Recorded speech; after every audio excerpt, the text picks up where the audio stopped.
मेरे चैनल को लाइक और सब्सक्राइब एवं बेल आइकन दबाकर शेयर करना ना नमस्कार भूलें। मित्रों, स्वागत है आप सभी को ज्ञान दृष्टि चैनल में।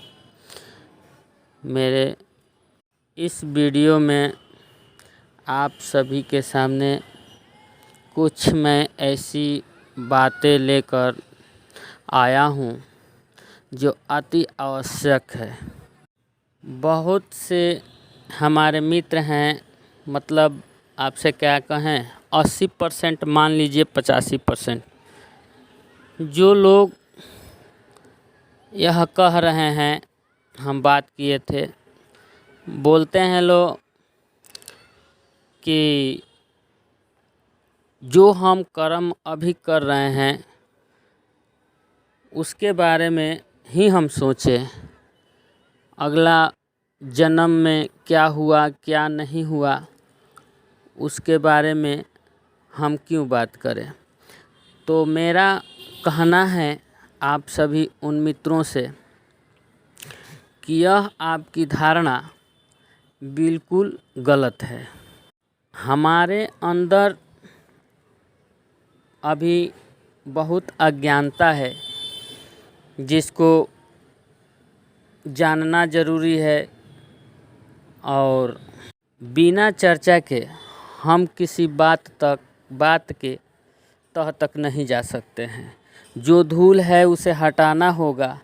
खासकर मेरे नया युवा पीढ़ी जो है, मैं उनकी बात कर रहा हूँ। मैं किसी को नीचा दिखाने की बात नहीं कर रहा हूँ, मैं तो बस धूल हटाने की कोशिश कर रहा हूँ कि मित्रों, मेरे भाइयों, इस धूल को हटाइए और देखिए बाहर क्या है, अंदर क्या है। हम जो भी कर्म करते हैं, जाने अनजाने में हमसे जो गलतियाँ हो जाती है उसको हम तो नज़रअंदाज कर देते हैं, हम उस पर गौर नहीं कर पाते हैं। मगर यह सोचने वाली बात है, समझने वाली बात है कि हमारे हर कर्म का हिसाब होता है, हिसाब देना होता है, चाहे हम जिस रूप में दें। एक हमारे मित्र कह रहे थे कि जो मर गया सो मर गया, उसके लिए जल देना आवश्यक नहीं है। वह धरती से चला गया, भगवान का काम है, वो उसको दूसरा जन्म मिल गया, तो हम क्यों उसको जल देंगे? हम उसके नाम पर क्यों दान पुण्य करेंगे?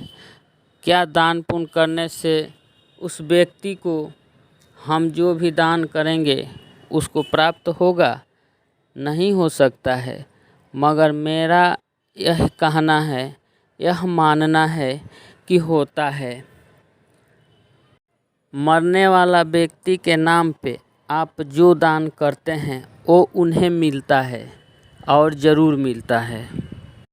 मान लीजिए कोई व्यक्ति है और वह मर गया, और उसका जन्म गाय, घोड़ा, हाथी, बाघ, कुत्ता, क्या पता भगवान उसके कर्म के हिसाब से उनको कौन सा रूप में अवतरित कर दिए हैं, और वह व्यक्ति जिस भी रूप में है, या गाय के रूप में है, या बाघ के रूप में है, या कुत्ता के रूप में है, या बिल्ली के रूप में, जिस रूप में वह है, जहाँ है वहाँ उसके कर्म के अनुसार उसको या तो सुखी होगा या दुखी होगा। वो तो जैसे कि करेंगे हम लोग, या जैसे किया होगा उसके हिसाब से तो उसको भोगना होता है। मगर मान लीजिए हमारे कोई पूर्वज मर गए और वह किसी योनि में भगवान ने उनको जन्म दे दिया, और उनका कर्म गलत है, बुरा है, और वह उस जोनी में भूखे पड़े हैं। तो जब हम उनके नाम पर दान पुण्य करते हैं या किसी को भोजन कराते हैं, ये दान पुण्य का मतलब यह नहीं हुआ कि मान लीजिए किसी को बुलाएं और कितना भी दान दे दिए।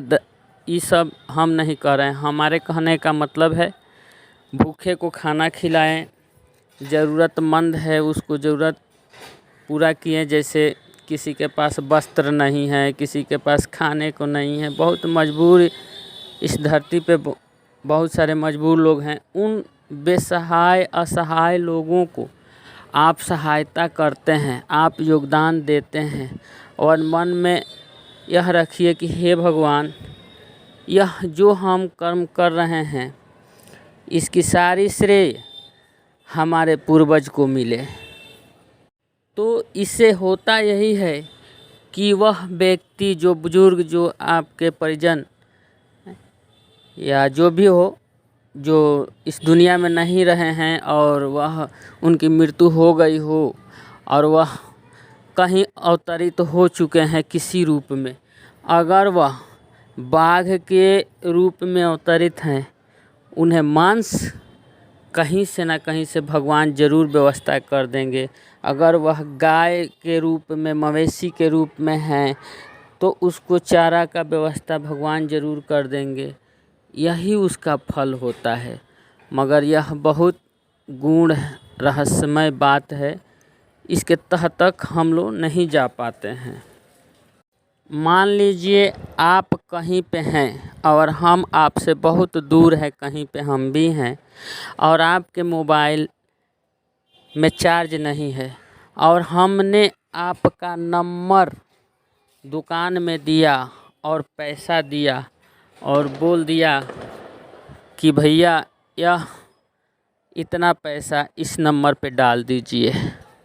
नंबर सही है तो ज़रूर वह आपके मोबाइल के अकाउंट में चला जाएगा, आपका मोबाइल रिचार्ज हो जाएगा। या आपके पास पैसा नहीं है तो मोबाइल के माध्यम से आपके अकाउंट में पैसा चला जाएगा। ठीक उसी प्रकार जब किसी मृतक मरे हुए व्यक्ति को हम यहाँ दान करते हैं तो भगवान वहाँ तक पहुँचा देते हैं, उनके पास तक पहुँचा देते हैं।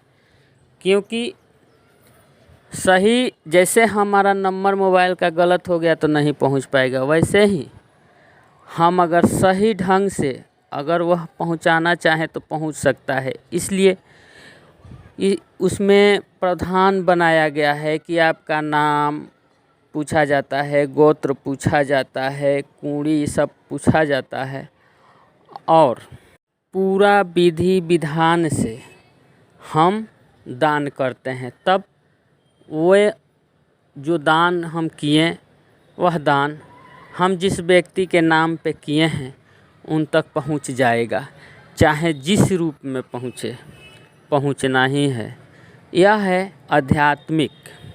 मगर बहुत दुख की बात है कि हम लोग साक्षात जो सामने दिख रहा है उसको मानते हैं और जो हमारे सामने नहीं दिख रहा है उसको हम नहीं मानते हैं। तो हम लोगों को आध्यात्मिक में जाना होगा, आध्यात्मिक को जानना होगा और उसे पहचानना होगा। मित्रों, हमारे पूर्वज के नाम पे किया हुआ दान कभी व्यर्थ नहीं जाता है। हमारे पूर्वज के नाम पे किसी को कराया हुआ भोजन कभी व्यर्थ नहीं जाता है। जैसे आप किसी के अकाउंट पे जितना पेमेंट भेजते हैं वो व्यक्ति चाहे जहाँ भी हो, चाहे जिस हालत में हो, उसके पास चला जाता है।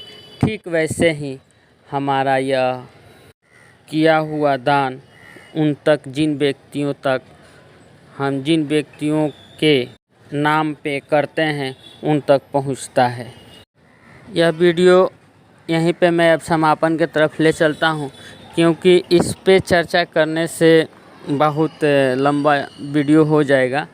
तो मित्रों, इसी के साथ मैं आपसे यह कहना चाहता हूं कि अगर मेरी यह सुझाव अच्छी लगी हो तो आप लाइक, सब्सक्राइब और शेयर ज़रूर कीजिए।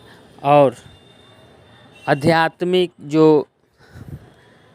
क्षेत्र है उसमें हमारा मनोबल बढ़ा है, ये मतलब मेरा मनोबल बढ़ाइए ताकि मैं और भी इस तरह का वीडियो आप सबके सामने समक्ष लेकर आ सकूं। इसी के साथ मैं आपसे विदा लेता हूं। धन्यवाद मित्रों। हमेशा सकारात्मक विचार बनाए रखें एवं माता पिता का सेवा करें और बड़े बुजुर्ग को आदर करें। यही मैं आप सभी से आशा रखता हूं।